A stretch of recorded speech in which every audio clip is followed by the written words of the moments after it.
can you help with appeals? Now, yes, we do help with appeals. We have extremely limited availability to help with appeals because appeals are lengthy, and we can only have a few appeals running at any one time. I mean, all the support that we provide, and appeal support included, follows the same sort of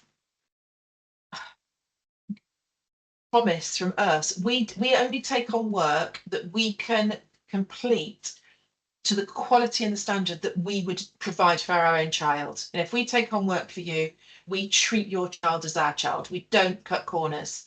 So because of that, we take on very few cases because we couldn't run 20, 30 appeals and provide that level of standard. So we do run some appeals. We are incredibly booked up, and I'm not sure how many cases we will be able to take on in February, but not many. We run other options as well. You've heard about our webinar. Our webinar will hold your hand and support you to be able to run an appeal for yourself.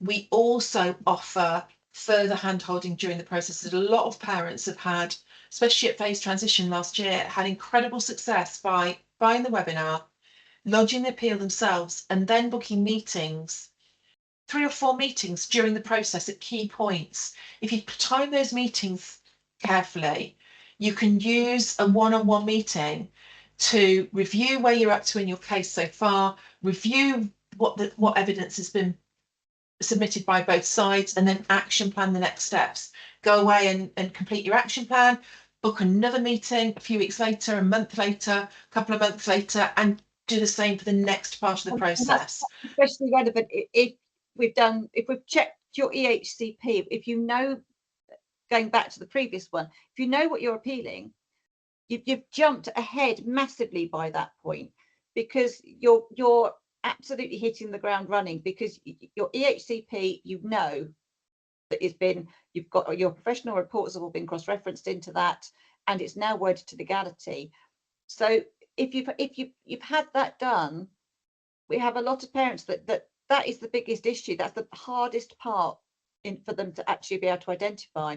Once you've done that, a lot of parents can do an appeal independently, or as Anna says, use the resources that we have, and booking half-hour Teams meetings just for reassurance, just to, okay, this is your next step.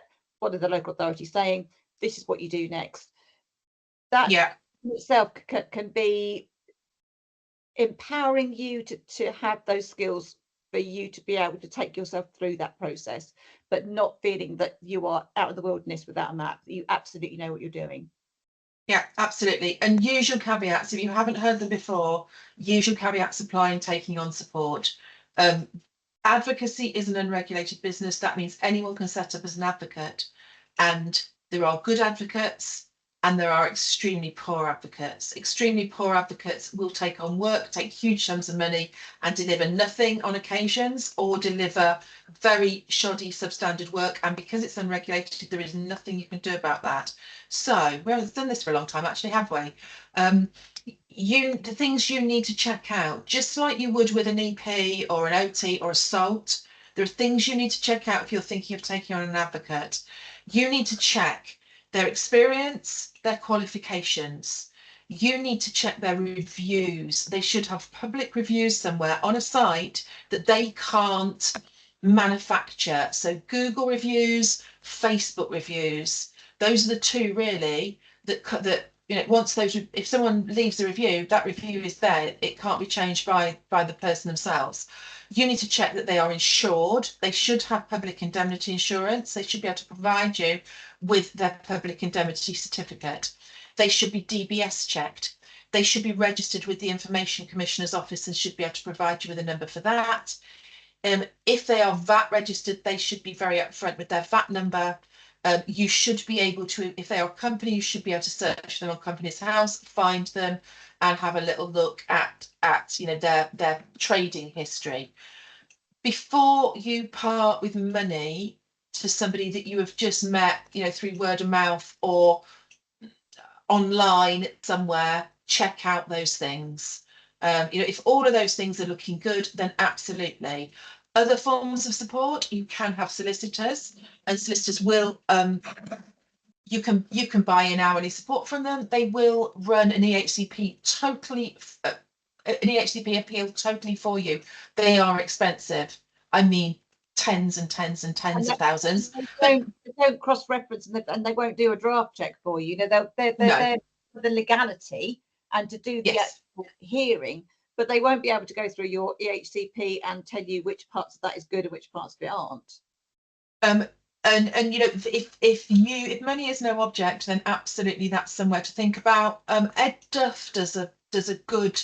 We've got it on. You'll be able to find it if you search. He's done a good leaflet, hasn't he, on sort of checking out before buying in support, because even with solicitors, there's many different standards. I still suggest, even though they are regulated more than advocates, you still do your homework on solicitors and check them out. Don't just go with the first person. And please, question people. Ask. I love it when someone contacts us and wants to know. I mean, all our details are on our website, so they're available publicly for people to see. But nothing pleases me more than when somebody actually says to us, "Are you actually insured, and can I see your certificate?" Because it means, they're checking people out, and that's good. Absolutely. Always check it out. And for us, you can go onto our business page and you can see our testimonials there.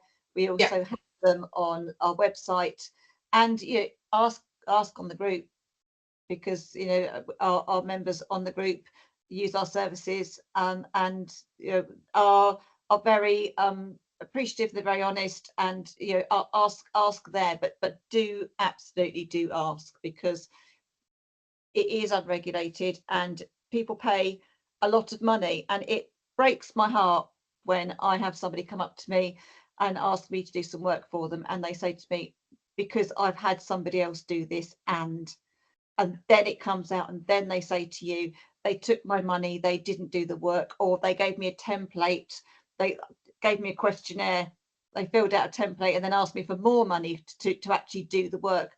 It's not on. Paula and I, as you know, yes, we're professional advocates, we're also parents, and we know that you don't give birth to a child with additional needs and then you get given a massive great pot of money with it. It doesn't happen.